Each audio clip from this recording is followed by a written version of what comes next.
একবার এক ঘন বনে স্কোয়াকি নামে একটি ছোট কাঠবিড়ালি একটি সোনার মুদ্রায় হোঁচট খেয়েছিল।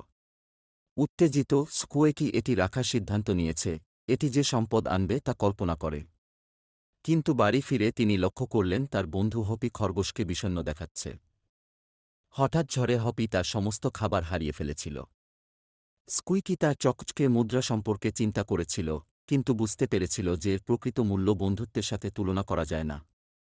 তিনি হপিকে মুদ্রাটি অফার করেছিলেন, যিনি নতুন বীজ এবং গাছপালা কেনার জন্য কৃতজ্ঞতার সাথে এটি গ্রহণ করেছিলেন। কিছুদিন পরে হপির বাগানে উন্নতি ঘটে এবং তিনি স্কোয়াকিকে ফসল কাটাতে আমন্ত্রণ জানান। স্কুইকি বুঝতে পেরেছিল যে একজন বন্ধুকে সাহায্য করার আনন্দ সম্পদ জমা করার আনন্দের চেয়ে অনেক বেশি।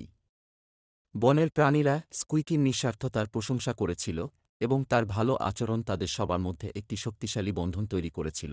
নৈতিক, প্রকৃত সম্পদ দান